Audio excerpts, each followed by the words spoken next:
ഒന്നാം ക്ലാസ്സിലെ വിദ്യാർത്ഥികളെ നാളെ നടക്കുന്ന സോഷ്യൽ സയൻസിൽ ഹിസ്റ്ററിയിൽ ഫുൾ മാർക്ക് വാങ്ങണോ എങ്കിൽ ഈ ക്ലാസ് മുഴുവനായിട്ട് നിങ്ങൾ നിർബന്ധമായിട്ട് കാണണം. നിങ്ങൾ പ്രതീക്ഷിക്കാത്ത തരത്തിലുള്ള ചോദ്യങ്ങൾ വരുമ്പോൾ എങ്ങനെ ആൻസർ ചെയ്യണമെന്നാണ് നമ്മൾ പറയാൻ പോകുന്നത്. ഇതിൽ ഇംഗ്ലീഷിൻ്റെ സ്ലൈഡ് ഉണ്ടാവുക, മലയാളത്തിൽ നമ്മൾ കാര്യങ്ങൾ പറയും. ആദ്യം പരീക്ഷയ്ക്ക് 3 പാഠങ്ങളാണ് ഉണ്ടാവുക. ഒന്നാമത്തെ പാഠം, അതുപോലെ തന്നെ 2, അതുപോലെ തന്നെ മൂന്നാമത്തെ പാഠത്തിൽ പകുതി വരെയാണ് ഉണ്ടാവുക. നമ്മൾ പറയാം ഏത് വരെയാണുള്ളത്. ആദ്യം ചെയ്യേണ്ടത് നമ്മൾ അവസാനം വരെ കാണുക എന്നുള്ളതാണ് ഏറ്റവും ഇമ്പോർട്ടൻറ്റ്. നിങ്ങൾക്ക് ഇതുവരെ ലഭിക്കാത്ത പല കാര്യങ്ങളും നമ്മൾ ഈ ക്ലാസ്സിലൂടെ ലഭിക്കുക എന്നുള്ളതാണ്. ഒരുപാട് ആർഭാടത്തോടെ വീഡിയോ ക്ലാസ്സിന് പകരം നിങ്ങളുടെ ടെക്സ്റ്റ് ബുക്ക് വെച്ചിട്ടാണ് നമ്മൾ എന്ത് ചെയ്യുക, പഠിപ്പിക്കുന്നത്. പുതിയ പാറ്റേൺ അനുസരിച്ച് ടെക്സ്റ്റ് ബുക്കിലെ ഓരോ വരിയും നമ്മൾ കൃത്യമായിട്ട് അറിയൽ നിർബന്ധമാണ്. നമുക്ക് നോക്കാം, ഒന്നാമത്തെ പാഠത്തിലേക്ക് നോക്കാം. എന്തെല്ലാം കാര്യങ്ങളാണ് നമ്മൾ നോക്കുക. ഇന്നലെ നടന്ന പരീക്ഷയിൽ, 10ാം ക്ലാസ്സിലെ പരീക്ഷയിൽ, ഇന്ന് നടന്ന പരീക്ഷയിൽ നമ്മൾ ഇന്നലെ നടന്നിട്ടുള്ള ഒരു സെക്ഷൻ ഉണ്ടായിരുന്നു. ഏകദേശം ഭാഗങ്ങളൊക്കെ നമ്മൾ അരമണിക്കൂറിലെടുത്ത ഭാഗങ്ങൾ, പല ട്വിസ്റ്റ് ക്വസ്റ്റ്യൻസുകളും വിചാരിക്കാത്ത ക്വസ്റ്റ്യൻസൊക്കെ നമ്മൾ പറഞ്ഞു കൊടുത്തിട്ടുണ്ട്. അതേ രീതിയിൽ ക്വസ്റ്റ്യൻ എന്ത് ചെയ്തിട്ടുണ്ട്, വന്നിട്ടുണ്ട്. ഓക്കെ, നോക്കണേ. സോഷ്യൽ സയൻസിൽ ഹിസ്റ്ററി നമുക്ക് സിമ്പിളാക്കുക എന്നുള്ളതാണ് ഏറ്റവും പ്രധാനമായിട്ട് നമ്മൾ ശ്രദ്ധിക്കേണ്ടത്. ഈ ഒന്നാമത്തെ പാഠഭാഗത്ത് നിന്ന് നമ്മൾ ഇങ്ങനെ പോകുന്ന സമയത്ത് ഇവിടെ നമ്മൾ ആദ്യമായിട്ട് നമുക്കറിയാം, നമ്മൾ സ്ഥിരമായിട്ട് ഒരു ഫസ്റ്റ് ചാപ്റ്ററിൽ നമ്മൾ അറിയുന്നൊരു കാര്യമാണിത്. നമ്മുടെ ഹിസ്റ്ററിയെ നമ്മൾ ഡിഫറെൻറ്റ് സ്റ്റേജസ് ആക്കി മാറ്റിയിട്ടുണ്ട്. സ്റ്റോൺ ഏജ് അല്ലേ, സ്റ്റോൺ ഏജ് ഏതൊക്കെയാണ്? Paleolithic age, mesolithic age, neolithic age അല്ലേ. കല്ലുകൊണ്ട് അല്ലേ ശിലായുഗത്തെ 3ആയി തിരിച്ചിട്ടുണ്ട് അല്ലേ. പ്രാചീന ശിലായുഗം, മധ്യശിലായുഗം, നവീന ശിലായുഗം. പിന്നെ മെറ്റൽ ഏജിനെ 2ആക്കി മാറ്റിയിട്ടുണ്ട്. ലോഹയുഗത്തെ 2ആക്കി മാറ്റിയിട്ടുണ്ട്. ബ്രോൺസ് ഏജ്, അയൺ ഏജ്, വെങ്കലയുഗം, അതുപോലെ തന്നെ ഇരുമ്പ് യുഗം. ഇതിങ്ങനെ ബോക്സ് തന്നിട്ട് ഫില്ല് ചെയ്യാനുണ്ടാവും. സിമ്പിളായിട്ടുള്ള ഒരു 2 മാർക്കിന് എന്താ നമുക്കിത് പ്രതീക്ഷിക്കാവുന്ന ചോദ്യമാണ്. ഇതൊക്കെ നമ്മൾ ഓൾറെഡി പഠിച്ച കാര്യങ്ങളാണ്. ഇനി നാളത്തെ പരീക്ഷയിൽ ഞാൻ പ്രഡിക്റ്റ് ചെയ്യുന്ന ഒരു ചോദ്യം ഇങ്ങനെയാണ്. സ്റ്റോൺ ഏജ് കാലഘട്ടത്തിൽ ഇവിടെ 3 ഘട്ടമാക്കിയിട്ട് ആർക്കിയോളജിസ്റ്റ്, പുരാവസ്തു ഗവേഷകർ നമ്മുടെ പാലിയോലിത്തിക് ഏജ് അല്ലെങ്കിൽ പ്രാചീന ശിലായുഗത്തെ അവരുടെ യൂസ് ഓഫ് ടൂൾസ്, അവരുടെ ഉപകരണം ഉപയോഗിച്ചതിൻ്റെ അടിസ്ഥാനത്തിൽ 3ആയി തിരിക്കുന്നുണ്ട്. ഏതൊക്കെയാണ്? യൂട്ടിലൈസേഷൻ, ഫാഷനിങ്, സ്റ്റാൻഡർഡൈസേഷൻ അല്ലേ. യൂട്ടിലൈസേഷൻ എന്ന് പറഞ്ഞാൽ എന്താ? ഉപയോഗപ്പെടുത്തുക. ഫാഷനിങ് എന്ന് പറഞ്ഞാൽ രൂപമാറ്റം വരുത്തുക. സ്റ്റാൻഡർഡൈസേഷൻ എന്ന് പറഞ്ഞാൽ ക്രമവൽക്കരണം. അപ്പോൾ ഇവിടെ നോക്കുക, ആ 3 കാര്യങ്ങൾ, ഘട്ടങ്ങൾ നോക്കുക. ആ സ്റ്റേജസ് എന്താ, അത് ഞാൻ പ്രെഡിക്റ്റ് ചെയ്യുന്ന 2 മാർക്ക് പ്രെഡിക്റ്റ് ചെയ്യുന്ന ചോദ്യമാണ്. ഇവിടുത്തെ നമ്മൾ ക്ലാസ് എടുക്കുക എന്നല്ല, ക്ലാസ്സൊക്കെ നിങ്ങൾക്ക് വേണമെന്നുണ്ടെങ്കിൽ നമ്മൾ മറ്റൊരു ക്ലാസ് നമ്മൾ ചെയ്യും. ഇവിടെ ഏറ്റവും പ്രധാനപ്പെട്ട ഭാഗങ്ങൾ ചെയ്യുക എന്നുള്ളതാണ്. ഇനി അടുത്ത് നോക്കണേ, ആ കാലങ്ങളിൽ പ്രധാനപ്പെട്ട ടൂൾസ്, പെബിൾ ടൂൾസ്, ഉരുളൻ കല്ലുകൾ, ബൈഫേഴ്സ് ടൂൾ, ദ്വിമുഖ ഉപകരണങ്ങൾ, ഫ്ലേക്ക് ടൂൾസ്, ചീൾക്കല്ലുകൾ, ഇതൊക്കെ ഈ കാലഘട്ടത്തിൽ പ്രധാനപ്പെട്ട കാര്യങ്ങളാണ്. ഇനി ഇവിടെ നമ്മൾ പ്രതീക്ഷിക്കാവുന്ന മറ്റൊരു ചോദ്യം എന്ന് പറഞ്ഞാൽ ഇവിടുത്തെ പ്രധാനപ്പെട്ട സെൻറ്റേഴ്സാണ്. ഫ്രാൻസിലെ പ്രധാനപ്പെട്ട സെൻറ്റേഴ്സ് പരീക്ഷയ്ക്ക് ചോദിക്കാം. പ്രാചീന ശിലായുഗത്തിലെ അല്ലെങ്കിൽ നമ്മുടെ പാലിയോലിത്തിക് ഏജിലെ പ്രധാനപ്പെട്ട സെൻറ്റേഴ്സ് എന്ത് ചെയ്യാം, നമുക്ക് നിങ്ങൾ അവിടെ നോക്കിയിട്ട് പോകണം കേട്ടോ. ഈ സെൻറ്റേഴ്സ് നോക്കി പോകണേ. ഒരു 2 പഠിച്ചു വെക്കട്ടെ, 2 പഠിച്ചു വെക്കണേ ഈ ഭാഗത്ത് നിന്ന്. ഇനി അടുത്തത് പ്രധാനമായിട്ടും നമ്മൾ പറയുന്ന ഒരു ഭാഗം എന്ന് പറഞ്ഞാൽ ഇത് വളരെ ഇമ്പോർട്ടൻ്റ്, എസ്സേ വരെ ചോദിക്കാം. ഈ കാലഘട്ടത്തിൽ പ്രധാനമായിട്ടും പാലിയോലിത്തിക് ഏജിൻ്റെ ഫീച്ചേഴ്സ് അല്ലെങ്കിൽ പ്രാചീന ശിലായുഗത്തിൻ്റെ പ്രത്യേകതകൾ അല്ലേ, അവരെങ്ങനെയാണ്, ഏതൊക്കെ രീതിയിലായിരുന്നു അവർ ഉപയോഗിച്ചിരുന്നത് അല്ലേ, എങ്ങനെയുള്ള ഉപകരണങ്ങളാണ് ഉപയോഗിച്ചത്, എവിടെയാണ് താമസിച്ചത്, എന്തായിരുന്നു അവരുടെ ജോലി. അപ്പോൾ കൃത്യമായിട്ട് ഏകദേശം ഒരു 6 പോയിൻ്റെങ്കിലും എന്ത് ചെയ്യണം, നിങ്ങൾ ഇവിടുന്ന് പഠിച്ചു വെക്കണം. എത്ര പോയിൻ്റ്? 6 പോയിൻറ്റ്സ് പഠിക്കണം. ഇത് വെരി ഇമ്പോർട്ടൻറ്റ്, VIP ക്വസ്റ്റ്യൻ എന്ന് പറഞ്ഞാൽ വെരി ഇമ്പോർട്ടൻറ്റ് ക്വസ്റ്റ്യൻ ആണത്. ഓക്കെ, ഇനി ഇവിടെ ഒരു എന്താ പറയുക, നമ്മുടെ കേവ് പെയിൻറ്റിങ്സിൻ്റെ ഒരു ഇമ്പോർട്ടൻ്റ് ഉണ്ട്. ഗുഹാചിത്രങ്ങളുടെ പ്രത്യേകത പറയുന്നുണ്ട്. പല ആളുകളും ശ്രദ്ധിക്കാതെ പോകുന്നൊരു ഭാഗമാണത്. പ്രധാനമായിട്ട് കേവ് പെയിൻറ്റിങ്സിൻ്റെ പ്രത്യേകത ചോദിക്കുകയാണെങ്കിൽ ഈ കാലഘട്ടത്തിൽ പ്രധാനമായിട്ടും അവർ താമസിച്ച സ്ഥലങ്ങൾ എന്ന് പറയുന്നത് എന്താണ്, ഗുഹകളിലാണ് അവർ താമസിച്ചത്. അതുകൊണ്ട് തന്നെ അവരുടെ എന്താ പറയുക കലാവിരുതുകളൊക്കെ നമുക്ക് ഗുഹകളിൽ കാണാൻ പറ്റും. അപ്പോൾ ഗുഹകളിൽ അന്നത്തെ കാലഘട്ടത്തിൽ ഗുഹയുടെ പ്രത്യേകത എന്ന് പറഞ്ഞാൽ പ്രധാനമായിട്ട് അവർ ഉപയോഗിച്ച ഈ ചിത്രങ്ങൾ വരക്കുക ഉപയോഗിച്ച കളേഴ്സ് എന്ന് പറയുന്നത്, നിറങ്ങൾ എന്ന് പറഞ്ഞാൽ എന്തായത് പ്ലാന്റ്സിൻ്റെ പിഴിഞ്ഞുകൊണ്ട്, പ്ലാന്റ്സ് ഗ്രൈൻഡ് ചെയ്തുകൊണ്ടായിരുന്നു നിറങ്ങൾ ഉണ്ടാക്കിയത്. മരത്തിൻ്റെ തോലുകൾ, ഫ്രൂട്ട്സുകൾ, അതേപോലെ തന്നെ എന്താ പറയുക റെഡ് സ്റ്റോൺ മിക്സ് ചെയ്തിട്ട് ചെങ്കല്ല് പൊടിയൊക്കെ ഉപയോഗിച്ചിട്ടായിരുന്നു അവർ നിറങ്ങൾ ഉണ്ടാക്കിയിരുന്നത്. അതേപോലെ തന്നെ പ്രധാനമായിട്ടും ചുമരുകളിലും അതുപോലെ തന്നെ സീലിങ്ങുകളിലും അല്ലേ സൺലൈറ്റ് വരാത്ത സ്ഥലങ്ങളിലായിരുന്നു പ്രധാനമായിട്ടും അവർ ഈ ചിത്രങ്ങൾ വരച്ചത്. സൂര്യപ്രകാശം വരാത്ത സ്ഥലങ്ങളിൽ ചിത്രങ്ങൾ വരച്ചു. അതേപോലെ തന്നെ അവർ സ്റ്റോൺ കേവിങ് എന്താ പറയുക അങ്ങനെ ഈ കല്ല് കൂർപ്പിച്ചുകൊണ്ടായിരുന്നു അവർ അവിടെ ആ ചിത്രങ്ങൾ അവർ കോറിയിട്ടത് അവിടെ. ഓക്കെ, അതേപോലെ തന്നെ നമ്മുടെ ഗൂഗിളിലെ സീലിങ്സിലും അതേപോലെ തന്നെ എന്ത് ചെയ്യുക ആ ചിത്രങ്ങൾ അവിടെ കാണാൻ പറ്റും. ഇത് 2 മാർക്ക് പഠിക്കുക എന്ന് ചോദിക്കാം കേട്ടോ. കേവ് പെയിൻറ്റിങ്സിൻ്റെ പ്രത്യേകത ചോദിക്കും. എന്തിൻ്റെ പ്രത്യേകത? കേവ് പെയിൻറ്റിങ്സിൻ്റെ പ്രത്യേകത, ഗുഹാ ചിത്രങ്ങളുടെ പ്രത്യേകത ചോദിക്കും. അപ്പോൾ ഈ ടെസ്റ്റ് വെച്ച് നമ്മൾ നോക്കണം എന്താണ്, ഈ ഭാഗം നിങ്ങൾക്ക് നോക്കാൻ വേണ്ടിയിട്ടാണ്. ഓക്കെ, നമ്മൾ ഒരുപാട് കാര്യങ്ങൾ പറയുന്നതിനപ്പുറം ടെക്സ്റ്റ് ബുക്കിൽ ഓരോ ഇമ്പോർട്ടൻ്റ് ആയിട്ട് ഭാഗങ്ങൾ നോക്കുക എന്നുള്ളതാണ്. ഓക്കെ, ഇത് നമ്മൾ പറഞ്ഞു. ഓക്കെ, റെഡി ആണല്ലോ. ഇത് നോക്കണേ. ഇനി അവിടെ മെസോലിത്തിക് ഏജ് വളരെ ഇമ്പോർട്ടൻ്റ് ആണ്. മെസോലിത്തിക് ഏജിൻ്റെ പ്രത്യേകത, മെസോലിത്തിക് ഏജിൻ്റെ ഫീച്ചേഴ്സ് എന്തൊക്കെയാണ് എന്നതാ ഈ പോയിന്റ് പഠിച്ചിട്ടോളൂ. 3 മാർക്ക് എന്തായാലും കിട്ടും നിങ്ങൾക്ക്. മെസോലിത്തിക് ഏജിൻ്റെ ഫീച്ചേഴ്സ് പരീക്ഷയ്ക്ക് ചിലപ്പോൾ തരാം.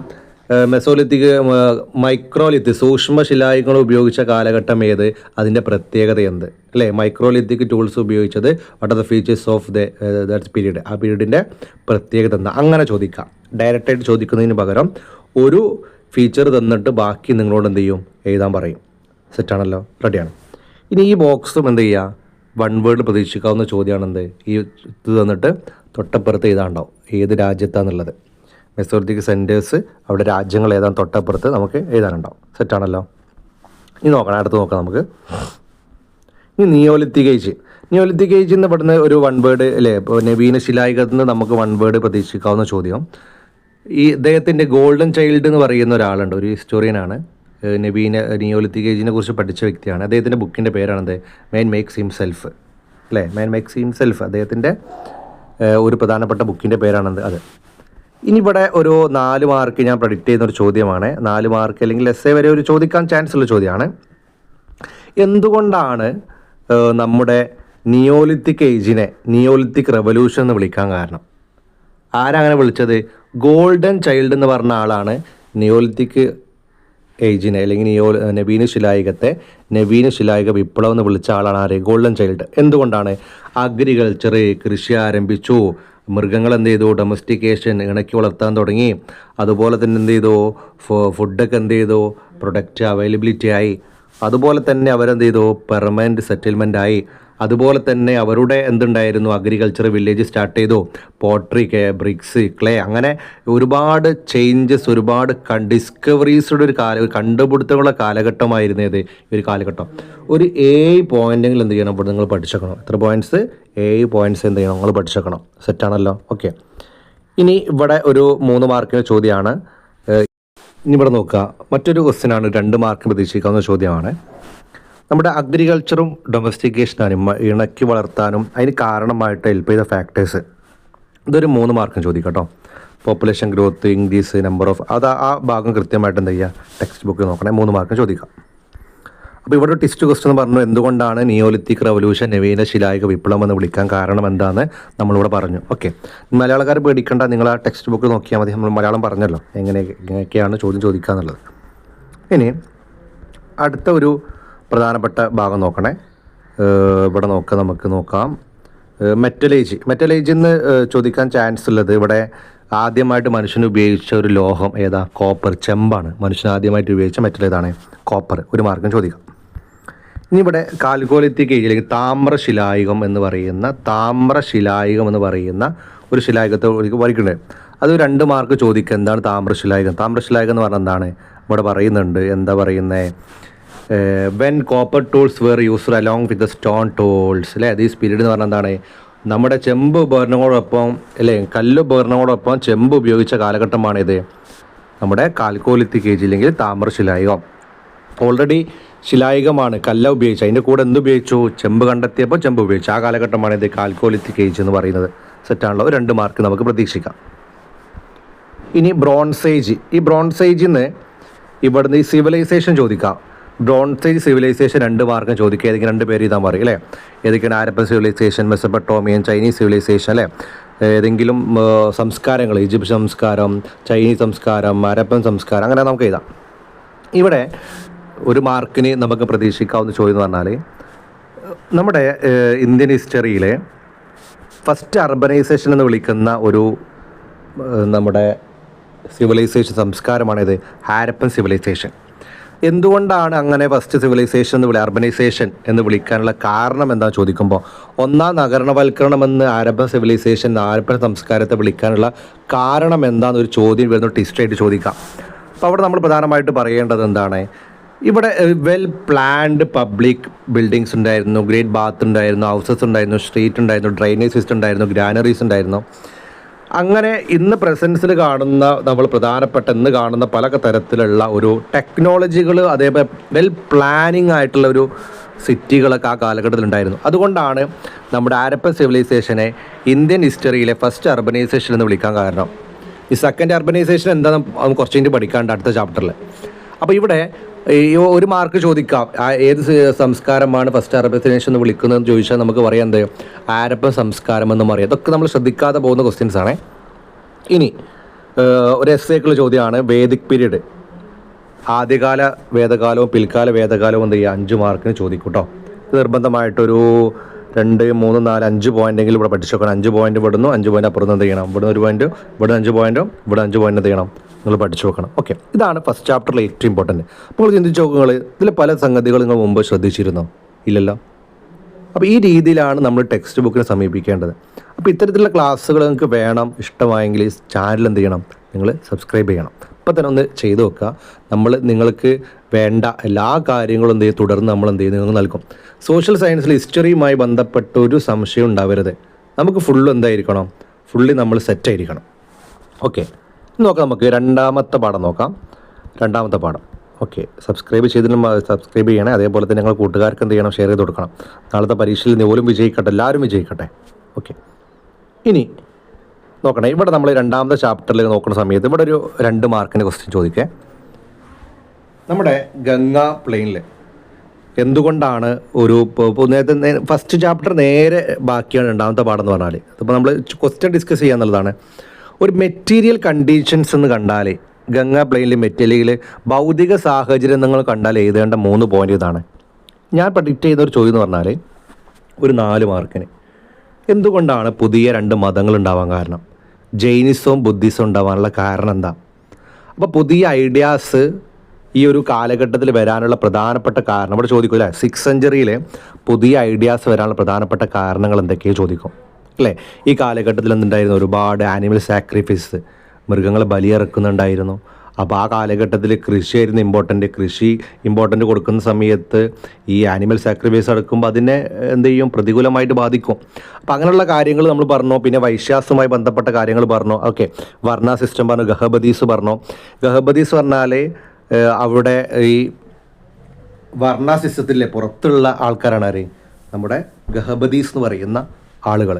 അപ്പോൾ ഇവിടെ നോക്കുക, നമുക്ക് ക്ലാസ്സുകൾ എടുക്കാനല്ല, ക്വസ്റ്റ്യൻ ഡിസ്കസ് ചെയ്യാന്നുള്ളതാണ്. നിങ്ങൾ പറഞ്ഞ പോയപ്പോൾ ഒരുപാട് നീണ്ടുപോകും, ഒരിക്കലും നീണ്ടുപോകരുത്, നാളെയാണുള്ള പരീക്ഷ. അപ്പോൾ നമുക്കിത് സിമ്പിളായിട്ട് പറയാമെന്നുള്ളതാണ് ഇമ്പോർട്ടൻറ്റ്. അപ്പോൾ ഇവിടെ അത് നമ്മൾ പറഞ്ഞു എന്തുകൊണ്ടാണ്, ആ ചോദ്യങ്ങൾ പ്രതീക്ഷിക്കണം. ഞാൻ പ്രഡിക്റ്റ് ചെയ്യുന്നൊരു ചോദ്യമാണത്.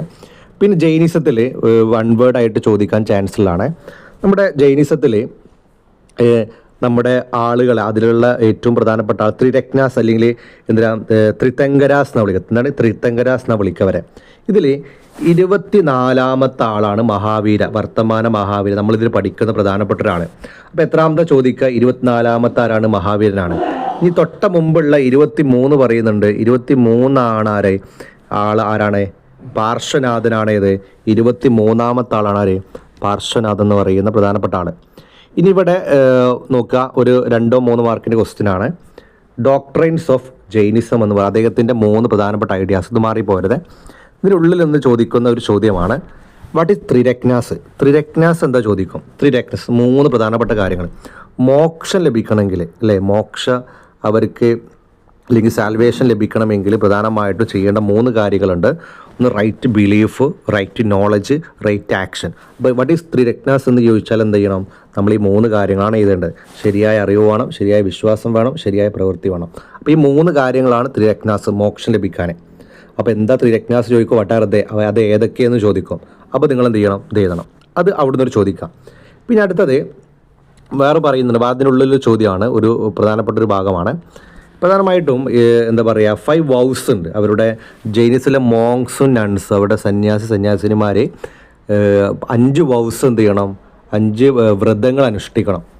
ആ 5 വ്രതങ്ങൾ 5 vows of the Jainism monks and nuns എന്ന് പരീക്ഷ ചോദിക്കാം. അവർ വ്രതം അനുഷ്ഠിക്കേണ്ട 5 കാര്യങ്ങൾ ഏതൊക്കെ ചോദിക്കാം. അപ്പോൾ ഈ 5 കാര്യങ്ങൾ ഇവിടെ പറയുന്നില്ല, ഡോൺ കില്ല്, ഡോൺ സ്റ്റീൽ, അങ്ങനെ പറയുന്നുണ്ട്. ഓക്കെ, അതേപോലെ തന്നെ ഇവിടെ ഒരു കണ്ടങ്ങൾ പ്രാകൃത ലാംഗ്വേജ് കണ്ടില്ലേ, പ്രാകൃത ലാംഗ്വേജ്. ഈ ജൈനിസത്തിൻ്റെ ആൾക്കാർ അവരുടെ ആശയങ്ങൾ പ്രചരിപ്പിച്ച ഭാഷയാണ് ഇത് പ്രാകൃത ലാംഗ്വേജ്. ഇത് മാറിപ്പോരുതേ. കാരണം തൊട്ടപ്പുറത്ത് നമ്മൾ ബുദ്ധിസം പഠിക്കുമ്പോൾ ബുദ്ധിസം ഏതാണ്, പാലി ലാംഗ്വേജ്. അപ്പോൾ 1 വേർഡ് നമുക്ക് പ്രതീക്ഷിക്കാം അവിടെ. പ്രാകൃത ആരാണ്, ജൈനിസം. പാലി ആരാണ്, ബുദ്ധിസം. ഓക്കെ, അങ്ങനെ അവസാനം എന്ത് ചെയ്തു, നമ്മുടെ ജൈനീസ് 2 ശ്വേതംബരാസും ദിഗംബരാസുമായിട്ട് എന്ത് ചെയ്യുന്നു, ഇത് മാറുന്നു. ഇതും 1 വേർഡ് പ്രതീക്ഷിക്കണം, ശ്വേതംബരാസ്, ദിഗംബരാസ്. അപ്പോൾ ഇത് പഠിക്കുമ്പോൾ തന്നെ ബുദ്ധിസത്തും പഠിക്കണം. ബുദ്ധിസത്തിന് 2 അല്ലേ, ഹീനയാന, മഹായാന 2 എന്ത് ചെയ്യുന്നു, മാറുന്നു. ഓക്കെ, ഇതാണ് നമ്മൾ ശ്രദ്ധിക്കേണ്ടത്. ഇനി നോക്കാം നമുക്ക് ബുദ്ധനുമായി ബന്ധപ്പെട്ട കാര്യങ്ങളാണ്. ബുദ്ധന് ഇമ്പോർട്ടൻ്റ് കൊടുത്ത കാര്യങ്ങളൊക്കെ അവിടെ പറയുന്നുണ്ട്. ഇനി ബുദ്ധൻ്റെ പ്രിൻസിപ്പിൾ ഇമ്പോർട്ടൻ്റ് ആട്ടോ, ഒരു 2 മാർക്ക് പ്രതീക്ഷിക്കുക. പ്രിൻസിപ്പിൾസ്. പിന്നെ സ്തൂപാസ്, ഇതെടുത്ത് ചോദിക്കുന്ന ഒരു ചോദ്യമാണ് ഇവിടുന്ന്. സ്തൂപാസ് എന്താണെന്നല്ലേ, എന്താണ് സ്തൂപങ്ങൾ എന്ന് പറഞ്ഞാൽ ബുദ്ധൻ്റെ റിമൈൻസ് ഒക്കെ അടക്കം ചെയ്ത സ്ഥലമാണിത്. അവിടെ ഉണ്ടാക്കുന്ന ബിൽഡിങ്സാണ് എന്ത്, സ്തൂപാസ് എന്ന് പറഞ്ഞാൽ.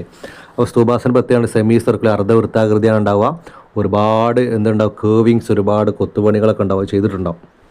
ഇനി ഇവിടെ ഉള്ളെന്ന് പ്രതീക്ഷിക്കുന്ന ചോദ്യമാണ് സംഘാസ് അല്ലേ, സംഘാസിൻ്റെ പ്രവർത്തനങ്ങൾ എങ്ങനെ ചോദിക്കാം. അപ്പോൾ സംഘാസ് 2 ഉണ്ട് അല്ലേ, ഭിക്ഷുണീസ് നമ്മൾ പറഞ്ഞിട്ടുണ്ട്. അതുപോലെ തന്നെ അവരുടെ ഡിസിഷൻസ് എടുക്കുമ്പോൾ എങ്ങനെയാണ് കാര്യങ്ങൾ പറഞ്ഞിട്ടുണ്ട്. നേരത്തെ നമ്മൾ പറഞ്ഞത് ബുദ്ധിസ്റ്റ് 2 മാറില്ലേ, ഹീനയാന, മഹായാന. അത് നോക്കണേ, 1 വേർഡ് ചോദിക്കും. ഓക്കെ, ഇതൊക്കെ ഇപ്പോൾ തോന്നില്ലേ, ഒന്നും കൂടി മുമ്പേ നോക്കിയാൽ മതിയായിരുന്നുള്ളത്. അപ്പോൾ നമ്മൾ ക്ലാസ്സൊക്കെ നമ്മൾ പ്രൊവൈഡ് ചെയ്യും. സിമ്പിളായിട്ട് സോഷ്യൽ സയൻസ് ഹിസ്റ്ററിയിൽ നമുക്ക് ഫുൾ മാർക്ക് കിട്ടണം. അത് നിങ്ങൾ ചെയ്യേണ്ടതാ, ഈ ചാനൽ സബ്സ്ക്രൈബ് ചെയ്ത് വെച്ചോളൂ. നമ്മൾ തുടർന്ന് ഓരോ ചാപ്റ്ററും എന്ത് ചെയ്യും, അതിൻ്റെ ക്വസ്റ്റ്യൻസ് കാര്യങ്ങളൊക്കെ എന്ത് ചെയ്യും, നമ്മൾ ഡിസ്കസ് ചെയ്യും. ഓക്കെ, പല കുട്ടികളും പറഞ്ഞതുകൊണ്ടാണ് നമ്മൾ ക്ലാസ് എടുക്കുമ്പോൾ പറഞ്ഞത്, സാറേ വീഡിയോ ചെയ്യണം, നമുക്ക് വീട്ടിൽ ഫ്രീ ഉള്ള സമയത്ത് കാണണം, നമുക്ക് ചെയ്യണം എന്ന് പറഞ്ഞതുകൊണ്ടാണ് നമ്മൾ എന്ത് ചെയ്യുന്നത്, ഇതിങ്ങനെ ഇന്ന് ചെയ്തത്. അപ്പോൾ ഇതൊരു പുതിയ തുടക്കമാണ്. ഇനി നമ്മൾ അതിൻ്റെ ഓരോ ചാപ്റ്റർ വൈസ് എന്ത് ചെയ്യും, നമ്മൾ ചെയ്യും. ഓക്കെ, അപ്പോൾ നമ്മൾ ഏറ്റവും കുറഞ്ഞ സമയം കൊണ്ട് ഫുള്ള് കവർ ചെയ്യുക എന്നുള്ളതാണ് ഇതിൻ്റെ ഏറ്റവും ഇമ്പോർട്ടൻ്റ് ആയിട്ടുള്ള ഒരു കാര്യം എന്ന് പറഞ്ഞാൽ.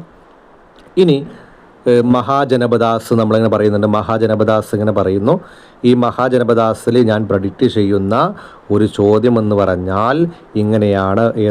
ഈ മഹാജനപദാസ് അഡ്മിനിസ്ട്രേഷൻ നോക്കണേ, ഭരണ സംവിധാനങ്ങൾ നോക്കുക. മഹാജനപദാസിലെ ഭരണ സംവിധാനങ്ങൾ എന്ത് ചെയ്യും, പരീക്ഷയ്ക്ക് ചോദിക്കും. ഞാൻ പ്രഡിക്റ്റ് ചെയ്യുന്ന ചോദ്യം ഒരു 3-4 മാർക്കിന് പ്രഡിക്റ്റ് ചെയ്യുന്ന ചോദ്യം ഇതാണ്. എന്തുകൊണ്ടാണ് മഗധ വളരാനുള്ള കാരണം, മഗധ ഉയരാനുള്ള കാരണം എന്താണ്? മഗധ ഉയരാനുള്ള കാരണം എന്താ? നല്ല വളക്കൂറുള്ള ഫെർട്ടൈൽ റീജിയനാണ്, നല്ല റെയിൻഫോൾ, നല്ല മഴ ലഭിക്കും. അതുപോലെ തന്നെ എന്തുണ്ട്, അയനോറ് ധാരാളമായിട്ട് എന്ത് ചെയ്യും, അവിടെ ലഭിക്കും. അതേപോലെ തന്നെ എലിഫൻ്റ് ആനകൾ ലഭിച്ചിരുന്നു. അതുപോലെ തന്നെ എന്തായിരുന്നു, അവർക്ക് ഗംഗയും ട്രിബ്യൂട്ടറീസ് പ്രൊവൈഡ് ചെയ്യുന്നു, ഈസി ട്രാൻസ്പോർട്ടേഷൻ അല്ലേ, ഗതാഗത സൗകര്യം എളുപ്പമായിരുന്നു. അതുപോലെ തന്നെ മഗധയിൽ എന്തുണ്ടായിരുന്നു, എഫിഷ്യൻറ്റ് റൂളേഴ്സ് ഉണ്ടായിരുന്നു. അപ്പോൾ ഇതൊക്കെയാണ് ഒരു 5 പോയിൻറ്റ്സ് എന്ത് ചെയ്യണം, ഇവിടുന്ന് പഠിച്ചേക്കണം. 5 പോയിൻറ്റ്സ് പഠിച്ചേക്കുക. ഓക്കെ, സെറ്റാണല്ലോ, സെറ്റ്. ഇനി നോക്കാം നമുക്ക്. ഇനി നമ്മൾ നോക്കാൻ പോകുന്നത് എങ്ങനെയാണ്, from Magadha to Maurya kingdom. അടുത്തൊരു മഗധ കഴിഞ്ഞു, അടുത്തൊരു സാമ്രാജ്യ മഗധ, മൗര്യ കിങ്ഡം. ഇവിടെ പ്രധാനമായിട്ട് നോക്കേണ്ടത് ഒരാളെ പേരാണ് നോക്കേണ്ടത്.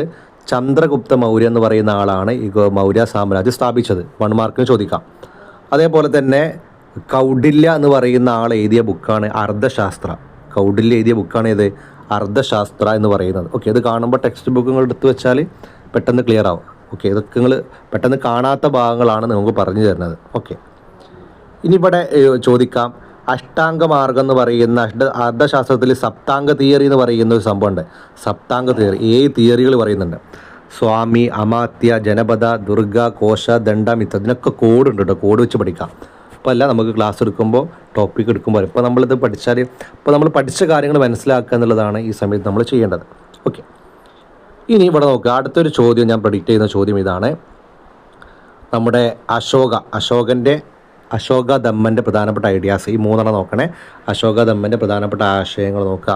അശോകധമ്മ എന്തിനു വേണ്ടി കൊണ്ടുവന്ന അദ്ദേഹം propagated by the emperor Ashoka maintain the peace and the course. ജനങ്ങൾക്കിടയിൽ സൗഹൃദവും അതേപോലെ തന്നെ ഐക്യവും കൊണ്ടുവരാൻ വേണ്ടിയിട്ടാണ് അദ്ദേഹം ഇത് കൊണ്ടുവന്നത്. ആ 3 കാര്യങ്ങൾ സെറ്റാണല്ലോ, സെറ്റാണ്. ഇനി ഏറ്റവും അവസാനത്തിൽ നോക്കണം സിറ്റി സ്റ്റേറ്റ്. ഇത് പല ആൾക്കാർക്കും പല വിദ്യാർത്ഥികൾക്കും മനസ്സിലാവാത്തൊരു ഭാഗമാണിത്, ഈ സിറ്റി സ്റ്റേറ്റ് എന്ന് പറയുന്നത്. അപ്പോൾ ഇവിടെ പരീക്ഷയ്ക്ക് ചോദിക്കുക എന്താണ് സിറ്റി സ്റ്റേറ്റ് എന്നൊരു ചോദ്യം വരാം. സിറ്റി സ്റ്റേറ്റ് എന്ന് പറഞ്ഞാൽ പണ്ട് ഗ്രീസിൽ, ഇപ്പോൾ നമ്മൾ ഈ മഗധൊക്കെ പഠിച്ച ഇന്ത്യയിലാണല്ലോ, ഇതേ കാലഘട്ടത്തിൽ ഗ്രീസിൽ യൂറോപ്പിലുണ്ടായിരുന്ന ഒരു പ്രധാനപ്പെട്ട ഒരു കാര്യത്താണ് സിറ്റി സ്റ്റേറ്റ് എന്ന് പറയാം. അപ്പോൾ നമ്മൾ മഗധ ഒരു സംസ്ഥാനം എന്ന് പറഞ്ഞതുപോലെ സിറ്റി സ്റ്റേറ്റ്. അപ്പോൾ സിറ്റി സ്റ്റേറ്റ് എന്ന് പറഞ്ഞാൽ എന്താണ്, അവർ ഒരുമിച്ച് നിൽക്കും എന്തിനു വേണ്ടിയിട്ട്, അവരുടെ സുരക്ഷയ്ക്ക്, സെക്യൂരിറ്റി, ഭരണത്തിന് വേണ്ടി ഒരുമിച്ച് നിൽക്കുന്ന വില്ലേജസ് ആണ് എന്ത് വിളിക്കുക, സിറ്റി സ്റ്റേറ്റ് എന്ന് വിളിക്കാം. അതാണ് പിന്നീട് സിറ്റി സ്റ്റേറ്റായിട്ട് അറിയപ്പെടുക. അപ്പോൾ സിറ്റി സ്റ്റേറ്റ് പ്രത്യേകത എന്തൊക്കെയാണ്, സറൗണ്ടിങ് അഗ്രികൾച്ചർ, ചുറ്റും എന്തുണ്ടാവും, ഒരു വലിയ അഗ്രികൾച്ചർ വില്ലേജ് ഉണ്ടാവും. പിന്നെന്തുണ്ടാവും, ഒരു നാച്ചുറൽ ബൗണ്ടറീസ് ഉണ്ടാവും അല്ലേ, ഹിൽസ് മൗണ്ടൈൻ ആയിട്ടുള്ള കാര്യങ്ങളുണ്ടാവും. ചില സിറ്റി സ്റ്റേറ്റ് എന്താണ്, ഐലൻഡ്സ് ആണ്, ദ്വീപുകളാണ്. പിന്നെ ക്യാപിറ്റൽ എങ്ങനെയാണ്, സിറ്റിയിലൊക്കെ ഹൈ ഹിൽസിലാണ് ക്യാപിറ്റൽ ഉണ്ടാവും. എക്സാമ്പിൾ നോക്കണേ, എക്സാമ്പിൾ ചോദിക്കും, 2 പഠിച്ചോക്കെ, ഏതൻസ് പഠിച്ചു നോക്കണം, സ്പാർട്ട, 2 പഠിച്ചാൽ മതി. ഏതൻസ്, സ്പാർട്ട എന്താണ് സിറ്റി സ്റ്റേറ്റിൻ്റെ എക്സാമ്പിളാണ്. ഇനി ഇവിടെ ലാസ്റ്റ് നോക്കണേ, ഏതൻസ്. ഇപ്പോൾ നമ്മുടെ രാജ്യം നമുക്കറിയാം ഡെമോക്രാറ്റിക് സിസ്റ്റം ആണല്ലേ. ഈ ഡെമോക്രാറ്റിക് സിസ്റ്റം നിങ്ങൾ നോക്കുക, ഒരുപാട് 2500 വർഷങ്ങൾക്ക് മുമ്പ് ഇന്ന് കാണുന്ന ഡെമോക്രാറ്റിക് സിസ്റ്റത്തിൻ്റെ ഒരു ഫസ്റ്റ് സ്റ്റേജ് ഉണ്ടായിരുന്നു എന്ന് പറഞ്ഞാൽ വിശ്വസിക്കുമോ? ഇന്നുണ്ടായിരുന്നു. എവിടെ, നമ്മുടെ ഏതൻസിൽ. ഏതൻസ് എന്ന് പറഞ്ഞാൽ സിറ്റി സ്റ്റേറ്റിൻ്റെ എക്സാമ്പിളാണ് ഗ്രീസിൽ. അപ്പോൾ അതിന് ഉദാഹരണം പറയുന്നുണ്ട്. ഡെമോക്രസി എന്ന് പറയുമ്പോൾ എല്ലാവർക്കും തുല്യ പങ്കാളിത്തവും കാര്യങ്ങൾ ജനങ്ങൾക്ക് പ്രാധാന്യം കൊടുക്കുക എന്നുള്ളതാണ്. അപ്പോൾ ഇതിന് നിങ്ങളോട് ക്ലാരിഫൈ ചെയ്യാൻ പറയും, അങ്ങനെ ഉണ്ട് തെളിവ് എന്താണെന്ന് ചോദിക്കും. അപ്പോൾ നിങ്ങൾ പറയേണ്ടത് എന്താണ്, ഇവിടെ ഇപ്പോൾ നമ്മൾ 18 വയസ്സായ എല്ലാവരും വോട്ട് ചെയ്യുന്നത് പോലെ ഈ കാലഘട്ടത്തിലുണ്ടായിരുന്നു 30 വയസ്സായ എല്ലാ പുരുഷന്മാരെന്തായിരുന്നു സിറ്റീസണായി കണക്കാക്കിയിരുന്നു. അന്ധകാലമാണ്, അന്ധകാലത്ത്. എന്നാൽ ഈ സിറ്റിസൺ ഒരു കമ്മിറ്റി ഫോം ചെയ്തിട്ട് വർഷത്തിൽ 4 തവണ മീറ്റിംഗ് കൂടും. ഒരു പ്രധാനപ്പെട്ട തീരുമാനങ്ങൾ തീരുമാനിക്കും. പക്ഷേ ഇതിൽ ഇൻക്ലൂഡ് അല്ലാത്ത ആൾക്കാരാണ് ആരൊക്കെ, സ്ത്രീകൾ, ആർട്ടിസൻസ്, പിന്നെ ഫോറിൻ ട്രേഡേഴ്സ് എന്തെയില്ല, ഇതിൽ ഉൾപ്പെട്ടിരുന്നില്ല. അപ്പോൾ ഇതൊരു 3 മാർക്കിന് പ്രതീക്ഷിക്കാവുന്ന ഒരു ചോദ്യമാണ്. ഇത് പല ആൾക്കാരും ഈ ചോദ്യം വരുമ്പോൾ എഴുതാത്തൊരു ഭാഗമാണെന്ത്, ഈ സിറ്റി സ്റ്റേറ്റ് എന്ന് പറയുന്നൊരു ഭാഗം. അപ്പോൾ സെറ്റാണ്. ഒരുപാട് ഇതുവരെ ഞങ്ങൾ പഠിക്കാത്ത ഒരുപാട് കാര്യങ്ങൾ ശ്രദ്ധയിൽപ്പെട്ടിട്ടുണ്ടെന്ന് വിചാരിക്കുന്നു. ഇങ്ങനെയാണ് നമ്മൾ ഹിസ്റ്ററി എന്ത് ചെയ്യേണ്ടത്, പഠിക്കുക. വളരെ സിമ്പിളായിട്ട് എന്ത് ചെയ്യാം, നമുക്ക് പഠിക്കണം. നിങ്ങൾ ചെയ്യേണ്ടത്, വീണ്ടും പറയുന്നത്, നിങ്ങൾ ആ ചാനൽ സബ്സ്ക്രൈബ് ചെയ്തിട്ടില്ല, എന്ത് ചെയ്യുന്നത്, സബ്സ്ക്രൈബ് ചെയ്യണം. ഓക്കെ, സെറ്റാണല്ലോ. ഇനി ഇവിടെ നമ്മൾ 4-ാമത്തെ പാഠം, 3-ാമത്തെ പാഠം ഉണ്ടാവില്ലേ, 3-ാമത്തെ കുറച്ച് വലിയ പാഠമാണ്. ഒക്കെ നമുക്ക് സിമ്പിളായിട്ട് എന്ത് ചെയ്യണം, നിങ്ങൾക്ക് പറഞ്ഞു തരണം. നമുക്ക് അതിന് ചെയ്യേണ്ട എന്താണ്, നിങ്ങൾ കൂടെ നിൽക്കണം എന്നുള്ളതാണ്. നമ്മൾ ഈ നോക്കാൻ പോണത് 4-ാമത്തെ പാഠം കേട്ടോ. 4-ാമത്തെ പാഠം ഫുൾ ഉണ്ടാവില്ല, കുറച്ച് ഭാഗങ്ങളുണ്ടാവുക. നന്നായിട്ട് ഒരുപാട് മാർക്ക് വരുന്നൊരു ഭാഗമാണിത്, 4-ാമത്തെ പാഠഭാഗം എന്ന് പറയുന്നത്. ഓക്കെ, സെറ്റാണല്ലോ. 4-ാമത്തെ പാഠം നമുക്ക് നോക്കാം. ഇവിടെ പോയി 4-ാമത്തെ പാഠം ഇവിടെയുണ്ട്. 4-ാമത്തെ പാഠത കോൺസ്റ്റിറ്റ്യൂഷൻ, ഭരണഘടനയുമായി ബന്ധപ്പെട്ട കാര്യങ്ങളാണ്. ഇവിടെ ചില വൺ വേർഡുകൾ നമുക്ക് നോക്കേണ്ടതുണ്ട്. വൺ വേർഡുകൾ, ഒബ്ജക്റ്റീവ് റെസൊല്യൂഷൻസിൻ്റെ കാര്യങ്ങളുണ്ട്, അതടക്കട്ടെ. നമുക്ക് നോക്കേണ്ടത് ചില വൺ വേർഡുകൾ ചോദിക്കും. നമുക്ക് നോക്കണേ, ഇന്ത്യൻ ഭരണഘടന കോൺസ്റ്റിറ്റ്യൂഷൻ വന്ന വർഷമാണിത്, 1950 ജനുവരി 26. എത്ര സമയം എടുത്തിട്ടാണ് ഇവിടെ പറയുന്നുണ്ട്, 2 years 10 months and 70 days, 15 ദിവസം എടുത്തിട്ടാണ് നമ്മുടെ ഭരണഘടന തയ്യാറാക്കിയത്. ഇവിടെ ഒരു ചോദ്യം എന്ന് പറഞ്ഞാൽ, നമ്മുടെ ഭരണഘടനയുടെ ഫീച്ചേഴ്സ് പ്രത്യേകത ചോദിക്കുമ്പോൾ ഇവിടെയുള്ള ഈ പോയിൻറ്റ്സ് എഴുതിയാൽ മതി. ഇവിടെ ആദ്യമുള്ള പോയിൻറ്റ്സ് ഇല്ല, ഒരു 6 പോയിൻറ്റ് പഠിച്ചേക്കുക അല്ലേ. ലാർജസ്റ്റ് റിട്ടേണിൽ ഏറ്റവും എഴുതപ്പെട്ട ഭരണഘടന, അങ്ങനെ കാര്യങ്ങൾ പറയുന്നുണ്ടല്ലോ. ഈ സൈഡിലുള്ള പോയിൻറ്റ്സ് നോക്കട്ടോ, അത് പഠിച്ചേക്കണേ. പിന്നെ ഫെഡറലിസം എന്താണെന്ന് പറയുന്ന ഒരു ഭാഗം വരുന്നുണ്ട്. ഫെഡറലിസം എന്ന് പറഞ്ഞാൽ എന്താണ്, ഫെഡറലിസം എന്ന് പറഞ്ഞാൽ പവറിനെ എന്ത് ചെയ്യുക, നമ്മൾ ഡിവൈഡ് ചെയ്യാം. എങ്ങനെ, സ്റ്റേറ്റും അതേപോലെ തന്നെ സെൻട്രൽ ഗവൺമെൻറ്റും തമ്മിൽ എന്ത് ചെയ്യുക, ഡിവൈഡ് ചെയ്യുന്നതിനെയാണ് എന്ത് പറയുക, ഫെഡറലിസം എന്ന് പറയാം. ഇവിടെ നോക്കണേ, federalism system administration which power is divide between 2 levels of government on the base of the constitution. ഇപ്പോൾ സെൻട്രലും അതേപോലെ തന്നെ സ്റ്റേറ്റ് ഗവൺമെൻറ്റും തമ്മിൽ എന്ത് ചെയ്യുക, പവറിനെ ഡിവൈഡ് ചെയ്യുന്നതിനെയാണ് എന്ത് പറയുക, ഫെഡറലിസം എന്ന് പറയുന്നത്. ഓക്കെ, നിങ്ങൾ ടെക്സ്റ്റ് നോക്കണേ. ഇനി ഇവിടെ ഏറ്റവും ഇമ്പോർട്ടൻ്റ് ആയ കാര്യം എന്ന് പറഞ്ഞാൽ ഒരു 5 ഫീച്ചേഴ്സ് പഠിച്ചോക്കണ്ടോ. ഫെഡറലിസത്തിൻ്റെ ഫീച്ചേഴ്സ് ഇമ്പോർട്ടൻ്റ് ആണ്. ഫെഡറലിസത്തിൻ്റെ ഫീച്ചേഴ്സ്, പ്രത്യേകതകൾ ചോദിക്കും. ഇനി ഇവിടെ പരീക്ഷയ്ക്ക് ചോദിക്കുക, 2 മാർക്കിലാണ് ചോദിക്കുക. യൂണിയൻ ലിസ്റ്റിൽ വരുന്ന കാര്യങ്ങൾ, എക്സാമ്പിൾസൊക്കെ foreign affairs, defence, railway, banking, citizenship അല്ലേ, വിദേശ കാര്യങ്ങൾ, അതേപോലെ പ്രതിരോധം, റെയിൽവേ, ബാങ്കിങ് കാര്യങ്ങൾ. പിന്നെ സ്റ്റേറ്റ് ലിസ്റ്റിലുള്ള കാര്യങ്ങളാണ് agriculture, jail, police, local government. പിന്നെ കൺകറന്റ് ലിസ്റ്റിൽ എന്താണൊക്കെ ഉള്ളത്, നമ്മുടെ എഡ്യൂക്കേഷന്, ഫോറസ്ട്രി, ട്രേഡ് യൂണിയന്, മാരേജ്, ബർത്ത് ആൻഡ് ഡെത്ത് രജിസ്ട്രേഷന്, റെസിജ്വറി പവറാണ് സൈബർ ലോ. അപ്പോൾ ഇവിടെ ഈ എക്സാമ്പിൾ തന്നിട്ട് ഒരു 4-5 തന്നിട്ട് അത് state list, union list, country list അങ്ങനെ ലിസ്റ്റിലാക്കാനുണ്ടാവും. 2-3 മാർക്കിനുണ്ടാവും. ഈ ഒരു ചോദ്യം നമുക്ക് ഇവിടുന്ന് പ്രതീക്ഷിക്കാവുന്ന ഒരു ചോദ്യമാണ്. ഇനി അടുത്തത് ഇവിടെ നോക്കണേ, സെപ്പറേഷൻ ഓഫ് പവർ. നമ്മുടെ രാജ്യത്ത് നമ്മുടെ ഭരണത്തെ 3ആയി ഡിവൈഡ് ചെയ്യുന്നുണ്ട്. ഏതൊക്കെയാണ്? ലെജിസ്ലേച്ചർ എന്നും എക്സിക്യൂട്ടീവ് എന്നും ജുഡീഷ്യറി എന്നുമായിട്ട് എന്ത് ചെയ്യുന്നുണ്ട്? നമ്മൾ ഡിവൈഡ് ചെയ്യുന്നുണ്ട്. അപ്പോൾ ഇവിടെ ഏറ്റവും ഇമ്പോർട്ടൻ്റ് എന്ന് പറഞ്ഞാൽ ഈ ലെജിസ്ലേച്ചറിൽ പാർലമെൻറ്റ് ഫങ്ഷൻസ് ഒരു 3 പഠിക്കണേ, ഫങ്ഷൻസ്. പിന്നെ അടുത്ത ഞാൻ ഒരു പ്രഡിക്റ്റ് ചെയ്യുന്ന ഒരു ചോദ്യം എന്ന് പറഞ്ഞാൽ ലോക്സഭയും രാജ്യസഭയും തമ്മിലുള്ള പ്രധാനപ്പെട്ട വ്യത്യാസങ്ങളെ കുറിച്ചാണ് പഠിക്കുന്നത്. ലോക്സഭയും അതുപോലെ തന്നെ രാജ്യസഭയും. ഈ ലോക്സഭയും രാജ്യസഭയും നമ്മൾ പഠിക്കുന്ന സമയത്ത് പ്രധാനമായിട്ട് നമ്മൾ നോക്കേണ്ട ചില കാര്യങ്ങൾ എന്ന് പറഞ്ഞാൽ ഇങ്ങനെയൊക്കെയാണ് നമ്മൾ നോക്കാം. ഈ ലോക്സഭയിൽ പ്രധാനമായിട്ട് നമ്മൾ നോക്കുന്നത്, ലോക്സഭ എന്ന് പറഞ്ഞാൽ എന്താണ്? ലോവർ ഹൗസാണ് അല്ലേ. നമ്മുടെ പാർലമെൻറ്റിന് 2 ഹൗസുകളുണ്ട്, അതിലൊരു ലോവർ ഹൗസാണ് അല്ലേ.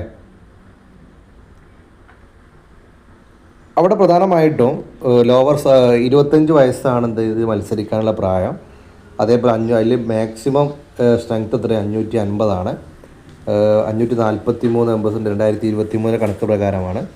പിന്നെ അതേപോലെ തന്നെ ഇവിടെ ഇങ്ങനെ പറയുന്ന കാര്യം എന്ന് പറഞ്ഞാൽ ഇവിടെ സ്പീക്കറാണ് എന്ത് ചെയ്യുക? ലോക്സഭ നിയന്ത്രിക്കുക. അതേപോലെ തന്നെ the money bill and non confidence motion president Lok Sabha. ലോക്സഭയിലാണെന്ത്? നോ കോൺഫിഡൻസ് മോഷൻസ്, അതേപോലെ തന്നെ അവിശ്വാസ പ്രമേയം ഉണ്ട് അല്ലേ. അതേപോലെ തന്നെ മണി ബില്ലൊക്കെ അവതരിപ്പിക്കപ്പെടലാണ് നമ്മുടെ ലോക്സഭയിലാണ്. അപ്പോൾ ഇതേപോലെ രാജ്യസഭയിൽ നമ്മൾ പഠിക്കണം. രാജ്യസഭയിൽ എങ്ങനെ? 30 വയസ്സാണ് അല്ലേ, 30 വയസ്സാണ് ഉണ്ടാവുക. അതേപോലെ തന്നെ ഇത് പെർമനൻ്റ് ഹൗസാണ് അല്ലേ, രാജ്യസഭ പെർമനൻ്റ് ഹൗസാണ്. എങ്ങനെയെന്ന് പറയുന്നുണ്ട്. ടേം എങ്ങനെയാണ്? Term office it's the member it's 6 years, 6 വർഷമാണ്. ഇനി ഇവിടെ ആണെങ്കിലോ, ഇവിടെ എത്ര വർഷമാണ് വരുന്നത്? ഇവിടെ നോക്ക് നിങ്ങൾ, എത്ര? 5 വർഷമാണ് ഇവിടെ വരുന്നത്, ലോക്സഭയിൽ വരുന്നത്. ഇവിടെ പറയുന്നുണ്ട് അല്ലേ. ഇവിടെ party coalition fail, government ruling party coalition system കാര്യങ്ങളൊക്കെ എന്തെയ്യുന്നുണ്ട് ഇവിടെ പറയുന്നുണ്ട്. അപ്പോൾ അവിടെ 5 വർഷമാണ്. അതേപോലെ തന്നെ ഇവിടെ എത്ര വർഷമാണ്? 6 വർഷമാണ് ഇവിടെ രാജ്യസഭയിൽ. അപ്പോൾ ഇത് തമ്മിലുള്ള വ്യത്യാസം എന്ത് ചെയ്യുക? പരീക്ഷയ്ക്ക് എന്ത് ചെയ്യുക? ചോദിക്കുക. വൈസ് പ്രസിഡൻ്റാണ്, മറ്റോടത്ത് സ്പീക്കറാണെങ്കിൽ ഇവിടെ വൈസ് പ്രസിഡൻ്റ് എന്തായാണ് ഇവിടെ നോക്കാം. അപ്പോൾ ഇവിടെ സ്ട്രെങ്ത് പറയുന്നത് 250 238 electoral remaining 12 nominated the president അങ്ങനെ കാര്യങ്ങളൊക്കെ ഇവിടെ പറയുന്നുണ്ട്. അപ്പോൾ ഈ ഒരു ചോദ്യം ഒരു 5 മാർക്കിന് ആയിട്ട് പ്രതീക്ഷിക്കുന്ന ചോദ്യമാണെന്ത്? ലോക്സഭയും രാജ്യസഭയും തമ്മിലുള്ള ഒരു വ്യത്യാസം. ഓക്കെ, ഇവിടെ നോക്കിയാൽ അതിൻ്റെ ഒരു ഡിഫറൻഷ്യേറ്റ് ബിറ്റ്വീൻ ഞാൻ ചോദിക്കാം, വ്യത്യാസങ്ങളാണ് ചോദിക്കാം രാജ്യസഭയും ലോക്സഭയും. ഇനി ഇവിടെ ഇങ്ങനെ നമ്മൾ പറയുന്ന ഒരു പ്രധാനപ്പെട്ട ഭാഗം എന്ന് പറഞ്ഞാൽ ഒരു ലോ അല്ലെങ്കിൽ ഒരു നിയമം എങ്ങനെയാണ്, ഒരു ബില്ല് എങ്ങനെയാണ് ഒരു ലോ ആവണത്? 3 സ്റ്റേജസാണ്. ഫസ്റ്റ് റീഡിങ് 1ാം വായന, 2ാം വായന, 3ാം വായന. 1ാമത്തിൽ എന്ത് ചെയ്യുന്നു? ഇവിടെ പ്രസൻറ്റ് ചെയ്യുന്നു. 2ാമത്തിൽ എന്ത് ചെയ്യുന്നു? അത് എക്സാമിനേഷൻ ഡിബേറ്റ് ചെയ്യുന്നു, സൂക്ഷ്മമായിട്ട് എന്ത് ചെയ്യുന്നു? ചർച്ച നടക്കുന്നു, പരിശോധിക്കുന്നു. ഈ 3rd റീഡിങ്ങിലാണ് എന്ത് ചെയ്യുക? ഒരു ബില്ല് എന്ത് ചെയ്യുക? അപ്രൂവ് ചെയ്യണോ റിജക്റ്റ് ചെയ്യാൻ തീരുമാനിക്കുക. എന്നിട്ട് അവസാനം എന്ത് ചെയ്യുക? പ്രസിഡൻ്റ് ഒപ്പുവെച്ചാൽ എന്ത് ചെയ്തു? നമ്മുടെ ബില്ല് എന്ത് ചെയ്തു? ലോ ആയിട്ട് മാറി. ഇത് പ്രതീക്ഷിക്കാവുന്ന ചോദ്യമായിട്ട് 3 മാർക്കിന് പ്രതീക്ഷിക്കുന്ന ചോദ്യമാണ്. ഇനി ഏറ്റവും അവസാനം ഇതുവരെയാണ് പരീക്ഷയ്ക്ക് ഉണ്ടാവുക, കോൺസ്റ്റിറ്റ്യൂഷണൽ അമെൻമെൻറ്റ് വരെയാണ് പരീക്ഷയ്ക്ക് ഉണ്ടാവുക. അമെൻമെൻറ്റ് നോക്കുന്ന സമയത്ത് ഇവിടെ 1 വേർഡ് ആയിട്ട് ചോദിക്കാം. ആർട്ടിക്കിൾ 368 പ്രകാരമാണ്, അനുച്ഛേദം 368 പ്രകാരമാണ് നമ്മുടെ അമെൻമെൻറ്റ് നടത്താനുള്ള അവകാശം എന്ന് പറയുന്നത്. എന്താ അമെൻമെൻറ്റ് എന്ന് പറഞ്ഞാൽ? അമെൻമെൻറ്റ് എന്ന് പറഞ്ഞാൽ നമ്മുടെ ഭരണഘടനയിൽ ഒരുപാട് തെറ്റുകൾ ഉണ്ടാവാം, അതേപോലെ ചില മാറ്റങ്ങൾ വരുത്താം. അങ്ങനെ ചെയ്യുന്നതിനെയാണ് എന്തെന്ന് പറയുക? അമെൻമെൻറ്റ് എന്ന് പറയുന്ന, ഭേദഗതി വരുത്തുക എന്ന് പറയും മലയാളത്തിൽ. അപ്പോൾ ഇവിടെ പറയുന്നത് making of the corrections, omission, addition എന്നീ കറക്ഷൻ വരുത്തുക, കൂട്ടിച്ചേർക്കുക, അതേപോലെ ഒഴിവാക്കുക. അങ്ങനെ ചെയ്യുന്നതിനെയാണ് എന്തെന്ന് പറയുക? അമെൻമെൻറ്റ് എന്ന് പറയാം. ഈ അധികാരം ആർക്ക് മാത്രമാണ്? പാർലമെൻറ്റ് മാത്രമേ അധികാരമുള്ളൂ. അപ്പോൾ ഇവിടെ നോക്കുമ്പോൾ പരീക്ഷയ്ക്ക് ചോദിക്കുക മെത്തേഡ്സ് ഓഫ് അമെൻമെൻറ്റാണ് ചോദിക്കുക. 3 ടൈപ്പ് ഓഫ് അമെൻമെൻറ്റ് ഉണ്ട്. ഫ്ലെക്സിബിൾ ഉണ്ട്, റിജിഡ് ഉണ്ട്, മോർ റിജിഡ്. എന്നാൽ അയവുള്ള ഭേദഗതി, ദൃഢഭേദഗതി, അതിദൃഢ ഭേദഗതി ആയിട്ടുള്ള ഭേദഗതികളാണ് പഠിക്കാനുള്ളത്. അപ്പോൾ ഇവിടെ അതിന് എക്സാമ്പിൾസ് പറയുന്നുണ്ട് എന്തൊക്കെ കാര്യങ്ങളാണെന്നുള്ളത്. അപ്പോൾ ഇതും കൂടി നോക്കണം. ഇതും കൂടി ഞാൻ പ്രെഡിക്റ്റ് ചെയ്യുന്നുണ്ട് 3 മാർക്കിന്. Amendment different type of amendment എന്താണെന്ന് ചോദിക്കുന്നത്. ഇതുവരെയാണ് എന്ത് ചെയ്യുക മക്കളെ പരീക്ഷയ്ക്ക് ചോദിക്കുക. നിങ്ങൾ ഈ ക്ലാസ്സിൽ നിങ്ങൾ ഇതുവരെ മനസ്സിലാക്കാത്ത ഒരു ടെക്സ്റ്റ് ബുക്കിൽ നമ്മൾ പറയുന്ന ഏറ്റവും പ്രധാനപ്പെട്ട കാര്യങ്ങളാണ് നമ്മൾ പറഞ്ഞത്.